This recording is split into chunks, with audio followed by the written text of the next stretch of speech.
Bonsoir à tous et bienvenue. Dans votre 19h, nous reviendrons ce soir sur le phénomène d'insécurité dans le département. Hier, la commune de Ouangani a été confrontée une fois de plus à de violents affrontements entre bandes rivales. Ce jeudi, les forces de l'ordre ont assuré la sécurité aux abords des établissements. Le point dans un instant. Merci de nous accompagner durant cette demi-heure d'information. Voici les titres de votre JTM. Hier, de nouvelles confrontations ont eu lieu aux abords du lycée de Kahani. Ce matin, les gendarmes étaient sur place pour effectuer des fouilles et des vérifications d'identité auprès des élèves. Les habitants de Kahani se disent également excédés par cette situation et souhaitent trouver très rapidement des solutions. Le point en ouverture de votre journal. Très bonne nouvelle pour les sportifs. Le parcours de santé de la Pointe Mahabou a été inauguré ce matin en présence notamment du conseil départemental, de la mairie de Mamoudzou et de la DJSCS. L'endroit compte désormais de nombreux équipements qui permettront aux sportifs de l'île de s'entraîner en plein air. Reportage. Dans le cadre de la Semaine européenne de l'emploi des travailleurs handicapés, la Cité des métiers a ouvert ses portes aux personnes en situation de handicap ce matin, en présence notamment du coordinateur local du programme régional d'insertion des travailleurs handicapés. Focus sur les perspectives d'insertion à la fin de votre journal. En éducation, nouvelle scène de violence aux abords des établissements scolaires. Hier, des caillassages entre bandes rivales se sont déroulés dans la commune de Ouangani. Une situation de plus en plus préoccupante, notamment pour les habitants du canton qui ont décidé de retrousser leurs manches. Ce jeudi, niveau de sécurité maximal dans les villages, notamment aux abords du lycée polyvalent de Kahani. Le point dans ce reportage. Une pêche fructueuse pour les forces de l'ordre. Au lendemain de nouveaux incidents, le niveau d'alerte est maximal ce matin à Kahani.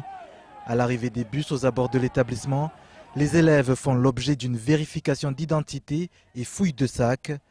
Gendarmes et personnel éducatif sont mobilisés, tout comme les habitants du village, à la recherche d'individus malveillants. Ce n'est pas des élèves de cet établissement, madame? Non, ce n'est pas les élèves de l'établissement de Kahani. Il a habité à Darakani quand il vient faire la guerre à Kahani. De quel établissement alors? Il a dit à Kokoni.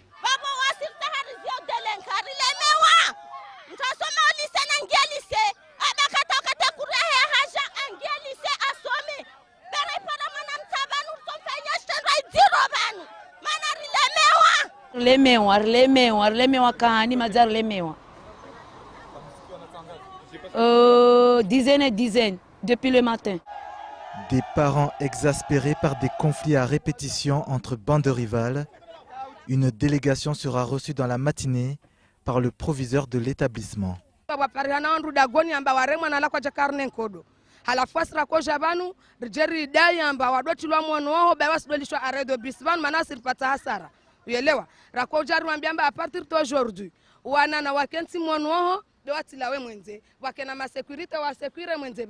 Pour l'éducation nationale, les faits de violence se sont bien déroulés en dehors du lycée polyvalent, mais l'affaire est tout de même prise très au sérieux. Une première partie des faits s'est déroulée sur ce qu'on appelle le hub. C'est une sorte de gare routière. Et je dirais que malheureusement, ce n'est pas normalement le rôle de l'éducation nationale que de gérer une gare routière. Sachant que ce hub n'est pas sur un terrain éducation nationale, mais sur un terrain de la mairie. On a eu une première réunion entre le proviseur et le vice-rectorat sur les aménagements prévus. Il y a des plans, il y a un document qui a été établi. Quelques aménagements par rapport à ces plans seront à prévoir. Et donc on reporte cette réunion un petit peu plus loin, de manière à ce que nous, on puisse savoir sur quelle base on va proposer d'engager des travaux et que nos services techniques, notamment des constructions scolaires, puissent être en appui sur l'élaboration de devis qui permettront de mener à bien tous ces travaux. Prochainement, la municipalité de Ouangani et le vice-rectorat devraient se rencontrer. Une réunion où toutes les pistes seront étudiées pour éradiquer une bonne fois pour toutes le phénomène d'insécurité au sein et aux abords des établissements du département. l'éducation toujours avec la colère du personnel éducatif. Suite à un préavis de grève, des membres de la CGT Éducation ont manifesté ce matin devant les portes du vice-rectorat. Le syndicat continue à réclamer des moyens pour faire de l'éducation une priorité dans le département. Dans la matinée, une délégation a été reçue par la vice-rectrice et ses adjoints.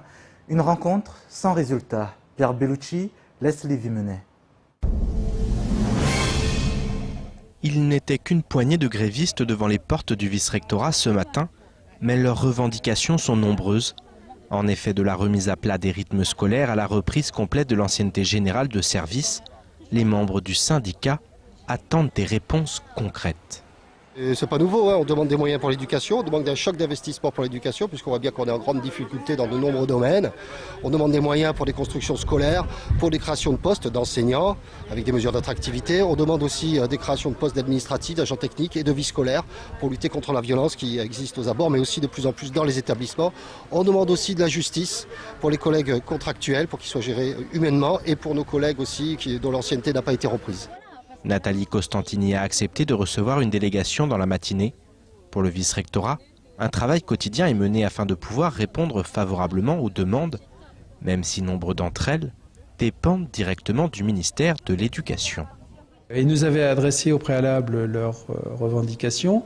Alors, il y a des revendications d'ordre national pour lesquelles, évidemment, nous n'avons pas le pouvoir de répondre dans l'instant. Nous avons la possibilité de transmettre et c'est ce que nous faisons.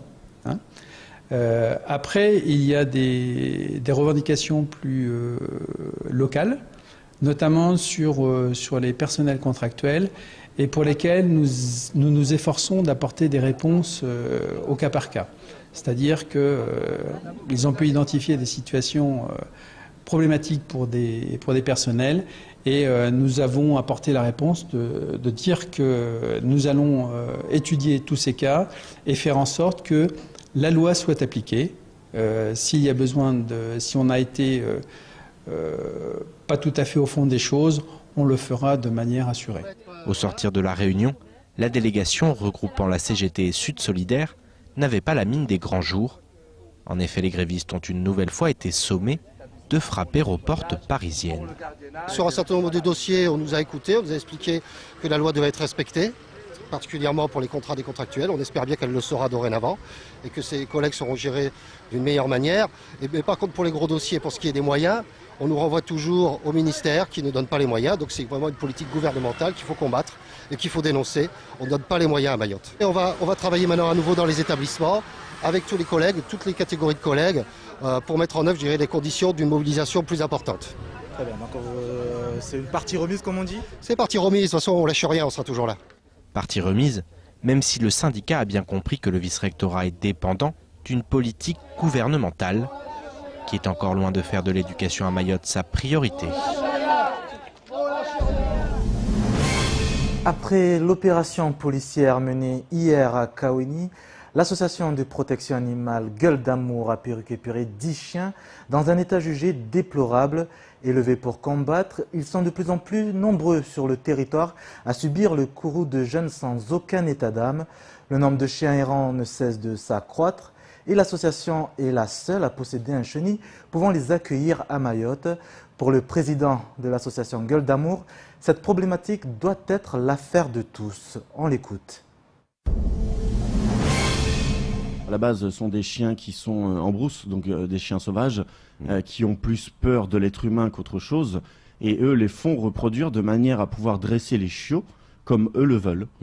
On arrive à les contenir, mais si la population ne se réveille pas, dans quelques années, ça va être catastrophique, puisqu'il y a ces jeunes qui créent ces élevages clandestins et le facteur se multiplie de plus en plus. Donc nous ne pourrons pas contenir cette prolifération si la population ne s'en inquiète pas, je veux dire. C'est à eux de nous signaler. Comment faire? Des signalements. Appelez la police municipale ou tout simplement m'appelez-moi au 68 63 00. Nous signaler les élevages. Moi, je ne peux pas quadriller toute la brousse mahoraise. Par contre, les Mahorais, eux, peuvent. Puisqu'ils ont des champs, ils vont dans les champs, ils ont des amis, ils parlent entre eux. Donc, des signalements, tout simplement.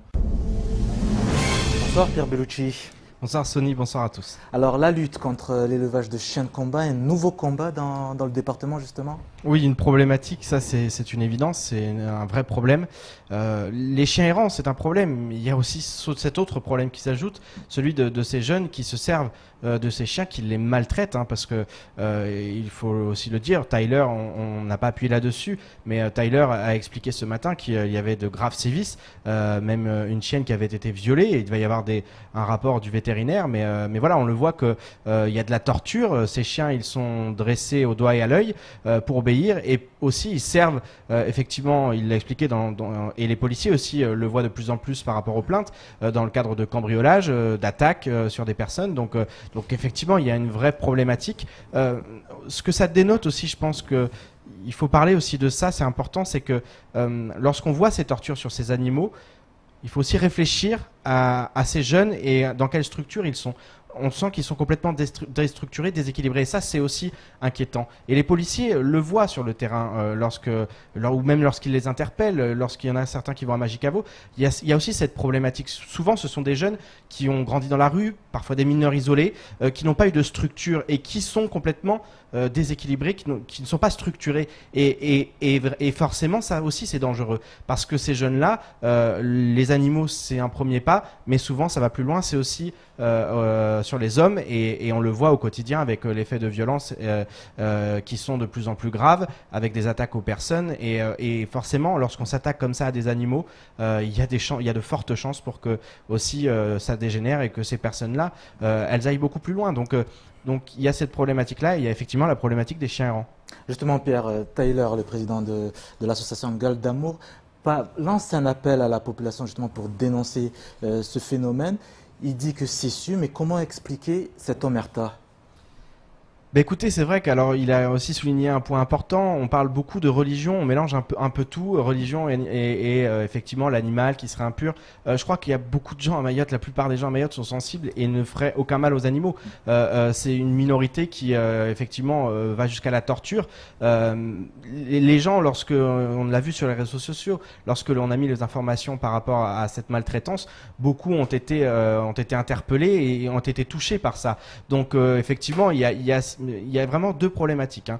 Même plusieurs problématiques qui tournent autour de ça. Il y a effectivement cette violence qui dénote aussi des individus qui sont violents, qui ont viré dans à la fois la délinquance, mais aussi une violence qui peut aller jusqu'à des faits très graves, comme on le voit lorsque l'on viole un animal. Forcément, je crois qu'il faut s'inquiéter sur les personnes parce que elles ont besoin d'être prises en charge.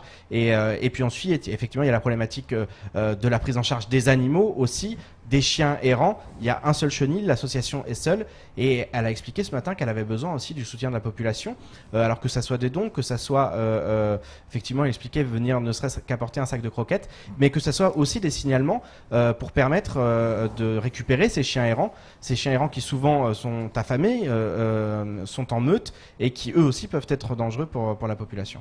Donc c'est un vrai problème, et j'en termine là-dessus, Sony, c'est un vrai problème, la problématique des chiens errants. Et je pense qu'il faut qu'aussi et ça a été le cas parce que c'est vrai qu'on a alerté, l'association était en danger, et les pouvoirs publics, grâce notamment aux médias, ont été alertés et sont en train de bouger afin qu'il y ait peut-être d'autres chenils et que vraiment on prenne le problème à bras le corps. Merci encore Pierre pour toutes ces précisions. Tout autre chose à présent dans votre 19h avec cette bonne nouvelle pour nos amis sportifs du département. Prochainement, la pointe Mahabou dans la commune de Mamoudzou sera aménagée d'un parcours de santé, un cadre idéal pour réaliser des activités physiques et des promenades en famille. Un projet financé à hauteur de 40 000 €. L'inauguration rythmée s'est déroulée ce matin. Présentation au pas de course de ce nouveau circuit avec notre athlète de choc, Adèle Laurent. 1, 2, 3. Wow. Le top départ a été donné ce matin. Course, jogging, marche à pied ou simple balade, la pointe Mahabou a fait peau neuve et offre désormais aux sportifs de nombreux équipements à travers son parcours de santé. Pour le responsable du pôle jeunesse et sport, ces aménagements font preuve d'exemple à suivre. C'est un exemple qui pourrait être reproduit effectivement sur d'autres secteurs du territoire, puisqu'on constate qu'il y a une évolution de plus en plus marquée de la pratique sportive, de la demande de pratique sur les courses, sur toutes les manifestations sportives. Les Mahorais se mettent vraiment au sport et c'est un facteur de santé, évidemment, comme on le sait, de prévention des risques liés à l'obésité, aux maladies cardiovasculaires. Donc il y a tout cet aspect-là du parcours de santé de la Pointe Mahabou qui est très important aussi. Et question malheureusement inévitable à Mayotte, qu'en est-il de la sécurité ? Pour pouvoir renforcer davantage la sécurité, nous avons changé donc le portail d'entrée. Il y a également l'éclairage qui va être fait, comme vous savez que nous sommes très portés par les énergies renouvelables, donc ça sera par des panneaux solaires. Des aménagements très attendus qui font le bonheur des sportifs. Aujourd'hui, bien sûr, c'est exceptionnel parce que vous savez, avec les agrès, maintenant on peut faire plus de renforcement musculaire parce que c'est vrai qu'avant on venait pour courir, pour le cardio, mais maintenant vu qu'on peut faire les renforcements musculaires, c'est très bien. Un grand pas pour les sportifs de tout âge. En effet, ce matin, des élèves de l'école de Cavani Sud 1 étaient présents pour l'occasion afin de faire une démonstration sportive en partenariat avec l'association Profession Sport Loisirs de Mayotte. On a fait un peu de sport. Et on a chanté l'hymne national. Il faut faire bien de sport pour être en bonne santé et pour être en bonne humeur. Pour les élèves, c'est un moment de découverte parce que beaucoup d'entre eux n'ont jamais mis le pied sur ce site. Aujourd'hui, on a vu les élus passer. Ils ont parlé de ce site si riche en culture, mais aussi en histoire. Parce que c'est ici que le fameux André Nansouli a été enterré. C'est André Nansouli, c'est lui qui a vendu Mayotte à la France. C'est un homme historique. Et là, les enfants aujourd'hui, ils ont eu la chance de côtoyer, de voir les hommes politiques mahorais.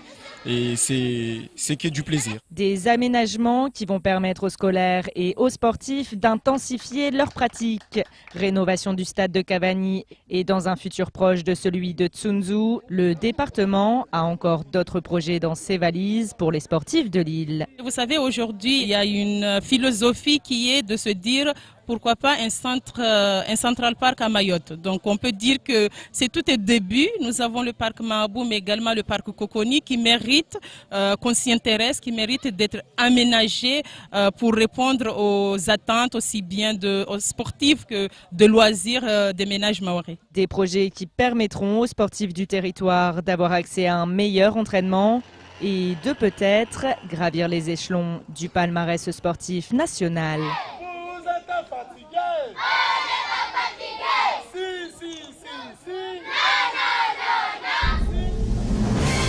Belles images. Bonsoir mesdames. Bonsoir. Bienvenue dans ce 19h. Première question juste, à quand un parcours sportif à Dembéni?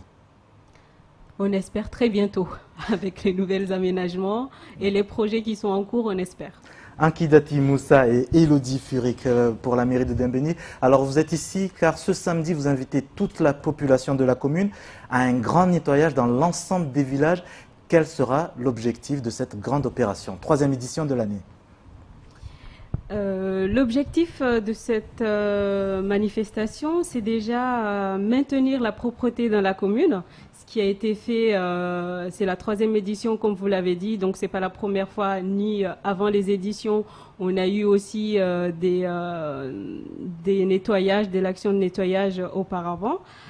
Aussi sensibiliser sur la problématique des déchets et la propreté, et inciter au changement de comportement auprès de la population et leur faire savoir qu'il y a autre chose et qu'on peut toujours apporter mieux à sa commune ou à l'endroit où on vit. Justement, quelle est la place de l'environnement dans la politique de votre ville? Elle est principale. La place est principale parce qu'on lutte tous les jours pour la propreté de la commune, pour que les mentalités puissent changer, pour que les agents de la municipalité ou de la commune soient aidés par la population à vivre dans un endroit plus propice et plus propre et agréable. Elodie Furik, à quel point ce genre d'opération est déterminant, important? Elle est déterminant à plusieurs points. Comme l'a dit Madame la directrice de cabinet, déjà c'est la priorité des élus. Dès qu'ils sont arrivés en poste à cette municipalité, il y a eu des opérations qui ont été faites comme en juin 2016, une opération sur la mangrove de nettoyage. Puis après, comme vous l'avez dit, 3 éditions, en mai 2017, juillet 2017, et puis samedi prochain, la 3e édition de l'opération Ville Propre. Et à chaque fois, on s'améliore, on tire le bilan, on s'améliore, à tel point que samedi, en plus de justement cette action de nettoyage, il y aura une action de sensibilisation. Donc on essaye de tirer le meilleur et on est aussi porté par les élus pour mener à bien ça. Alors vous dites une amélioration, ça veut dire que ça fonctionne vraiment, les résultats sont là sur le terrain?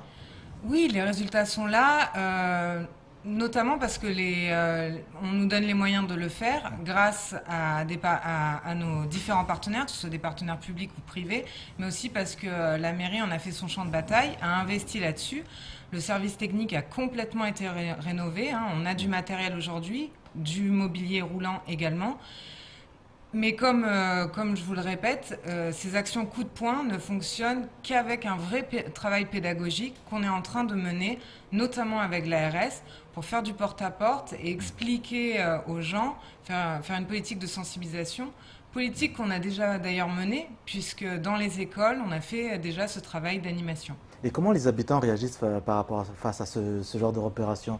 Lorsqu'ils voient leur ville entachée, entre guillemets, comment ils réagissent? Akidati Moussa. Ils réagissent de la meilleure des manières parce qu'ils participent. On a beaucoup d'enfants qui participent, notamment dans les madrasas. On les fait participer. On a les associations qui sont là pour nous soutenir aussi. Donc, on essaye de faire avec eux pour qu'ils soient vraiment acteurs de cette opération. Voilà. Et il y a des difficultés. Vous ressentez tout de même des difficultés dans ce phénomène justement pour lutter contre l'insalubrité? Bien sûr, parce que c'est un peu difficile de faire changer des comportements aussi radicaux à des personnes. Il faut y aller petit à petit et essayer de leur faire comprendre certaines choses. Mais ça viendra et petit à petit, on y arrivera. Cela débute dès l'enfance? Je pense. Oui. Je pense parce que quand on a pris l'habitude d'un environnement propre, on n'aime pas quand c'est dégradé. Donc, il faut maintenant, dès la maternelle, peut-être apprendre la propreté et peut-être nous aussi, on doit mettre les moyens parce que c'est vrai qu'on demande beaucoup à la population, mais d'un autre côté aussi, en ce qui concerne justement les poubelles publiques, il n'y en a pas assez et on va faire vraiment un effort là-dessus pour qu'on puisse en mettre en place. Vous y travaillez pour justement. Élodie Furet, quel sera le programme de ce samedi? Présentez-nous. Eh bien, en fait, la journée, on se retrouve dès 7h jusqu'à 16h et plus, pour ceux qui veulent rester plus longtemps. On a réparti les agents communaux en groupes. Donc, il y a des groupes sur les villages d'Ajangwa et Angoujou. Et après, on se cantonne sur la RN, la colonne vertébrale, en fait, de la commune de Dembéni, entre le collège d'Iloni et le lycée de Tsarano. Puis après, les entrants dans les différents villages. Et grâce à nos différents partenaires, comme je le disais tout à l'heure, public comme privé, je pense à la Colas, Tetrama ou d'autres, qui nous prêtent notamment des camions, on va pouvoir tout collecter. On centralise sur des bennes qu'on place sur le parking du marché couvert. Et puis après, on enlèvera tous les déchets dans les différentes déchetteries. Et évidemment, il y aura la pause de midi où on se retrouvera tous autour d'un voulait. Vous voulez tous ensemble, l'ensemble des villages dans un point particulier ou... Alors en fait, ce qu'on va faire, c'est qu'on a sous-traité la prestation à une association de Bouéni qui en fait nous font à manger et ensuite, on délocalisera la nourriture dans tous les villages. Donc vos personnels seront mobilisés dans l'ensemble des villages justement pour aider les habitants à réaliser cette opération. Donc c'est dès ce samedi à partir de 7h. Oui. Dans chaque point et les renseignements, on peut les retrouver? Vous pouvez venir en mairie ou sur le Facebook de la ville de Dembéni. Merci mesdames d'avoir accepté notre invitation et rendez-vous samedi 7h. Très bien, on vous attend. Merci beaucoup. À présent, état des lieux du reste de l'actualité locale dans les brèves de Pierre Bellucci et Leslie Vimenet. Après 11 mois de travaux, le nouveau bureau de poste de Tsumoni a ouvert ses portes aux clients Le lundi 30 octobre dernier, 900 000 € ont ainsi été investis pour proposer à la population un meilleur espace d'accueil et un niveau de qualité de service satisfaisant. Néanmoins, cette nuit, aux alentours de 3 h du matin, ce nouveau bureau de poste de Dzumoni a été victime d'un vol par effraction. Des individus organisés ont forcé les grilles de l'établissement afin d'en cambrioler l'intérieur. Une enquête a été ouverte, mais pour l'heure, il est impossible de chiffrer l'étendue des pertes liées au cambriolage et aux dégâts matériels. Un listing est en cours et le bureau de poste est actuellement fermé. Des équipes techniques sont sur place afin de rétablir l'électricité ou encore le réseau informatique dans les plus brefs délais. Voilà une annonce qui rappelle de bien mauvais souvenirs à la population du sud de l'île. Ce matin, la SMAE informait que suite à une rupture de la canalisation d'adduction principale alimentant le sud de Mayotte, la distribution d'eau potable allait être perturbée ce jeudi 16 novembre 2017 sur les villages des communes suivantes, Port-Ouani, Chirongui, Kanikeli, Bouéni et les villages de Mtsamoudou et d'Apani. Pour faire face à la gêne occasionnée, la Mahoresse des Eaux a annoncé que des citernes d'eau potable seront mises à disposition des abonnés dans la journée dans les quartiers des villages suivants, MJC Kanikeli, lotissement Bouéni, mosquée quartier Ajangwa, Port-Ouani et à l'école primaire de Dapani. Depuis quelques semaines, la colère gronde au sujet de l'eau, les habitants du sud se plaignant d'un réseau défectueux donnant lieu à de nombreuses coupures et à une eau à la limite du potable. Depuis 2003, le patrouilleur maritime Osiris a été armé par le groupement d'intérêt économique Protection Légine Ressources Halieutiques Réunion afin d'effectuer des missions de surveillance de pêche maritime dans les eaux territoriales et les zones économiques françaises australes. Hier et après avoir passé 19 jours dans les zones des Comores, Madagascar, Mayotte, la Réunion, les Seychelles et la Tanzanie, il est rentré au port de l'île Bourbon. Durant sa mission, des infractions majeures ont été constatées par l'équipe d'inspection régionale et 2 navires de pêche portant le pavillon des pays de la région ont été déroutés. Cette année, l'Osiris a parcouru plus de 6 000 milles marins, soit 11 000 km environ dans le canal du Mozambique, le parc marin des Glorieuses et le bassin des Mascareignes. En complément de la mise à disposition du navire Osiris, la France a apporté une contribution financière directe à cette mission régionale polyvalente qui porte sur la lutte contre la pêche illégale et sur la préservation des écosystèmes. Retour sur Mamoudzou dans votre 19h où ce jeudi, la Cité des métiers organisait une journée porte ouverte dans le cadre de la Semaine européenne de l'emploi pour les personnes en situation de handicap. Une journée pour sensibiliser et informer un public spécifique sur les possibilités de formation et les débouchés qui leur sont offertes. Bastien Sabouret. Dans le cadre de la Semaine européenne de l'emploi des travailleurs handicapés, le PRITH, le programme régional d'insertion des travailleurs handicapés en partenariat avec la Cité des métiers, organise ce matin une porte ouverte pour informer sur l'offre de formation dédiée aux travailleurs en situation de handicap. On comptait une bonne cinquantaine de personnes, sachant qu'hier on avait déjà eu une action similaire ici, un job dating où il y avait eu à peu près un public identique. Pour permettre à une personne en situation de handicap de rentrer dans le monde du travail, le PRITH préconise l'accès à la compétence. Le conseil départemental finance des formations bénéficiaires de RQTH, la reconnaissance de qualification de travailleurs handicapés. Une formation en infographie a déjà été allouée, mais pour que ces formations soient efficaces, elles doivent prendre en compte les différents handicaps des personnes et s'y adapter. Ça peut être pour quelqu'un qui est sourd et malentendant mais qui a l'usage du langage des signes, la mise en place d'une interface de communication, c'est-à-dire quelqu'un qui maîtrise le langage des signes et qui va pouvoir communiquer avec cette personne ce que sa formatrice lui explique. Et ça peut être aussi d'autres outils. On peut avoir des outils informatiques qui vont par exemple permettre de transcrire la voix en lettres sur l'écran du bénéficiaire de formation. Différents outils de compensation sont proposés. Ces derniers peuvent être pris en charge par l'AGFIP, qui permet d'accompagner le travailleur mais également l'entreprise lors de l'embauche. Le conseil départemental, lui, demande l'intégration pour les étudiants en situation de handicap à toutes les formations généralistes proposées. Nous avons une offre très diversifiée, des métiers de la mer, des métiers de l'informatique, de la préqualification, de l'insertion qui va vers l'insertion sociale et professionnelle, du niveau 5 jusqu'au niveau 2, donc de grande formation. Des formations qui s'étalent du CAP au Bac+2 et pour accéder à la formation et à l'emploi, des aides existent. Plusieurs formations, soit c'est des formations de lutte contre l'illettrisme, également des formations de savoir de base, mais également de formations professionnalisantes, qualifiantes ou diplômantes qui sont proposées. La PCH, donc la prestation de compensation du handicap, est mise en place depuis 2016, donc la loi s'applique. Donc il y a la possibilité d'avoir des aides humaines, des aides techniques pour les personnes handicapées, en situation de handicap, qui peuvent bénéficier de compléments pour pouvoir intégrer ces formations généralistes. À 14h, une table ronde est organisée à la Diecte. Le grand forum qui a commencé lundi se finira demain à l'hémicycle du conseil départemental. Une semaine, c'est court pour parler du vaste sujet qu'est le problème d'accès au travail pour les personnes en situation de handicap. Toute l'année, des interlocuteurs seront là pour vous écouter.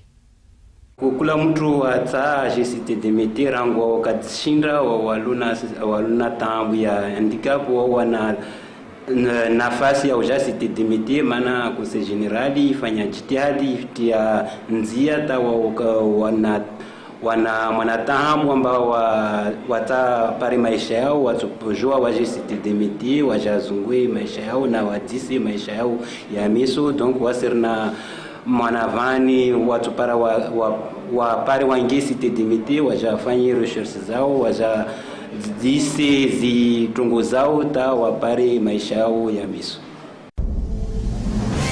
Fin de ce journal, merci de votre fidélité. Tout de suite, le temps couvert ce vendredi, précision avec Alexandra Marouane. Retour de la matinale de Coésie demain, 6h. Je vous donne rendez-vous à 19h pour un nouveau chapitre de votre actualité. Belle soirée à tous, très bonne fête aux Marguerites et à demain si vous le voulez bien.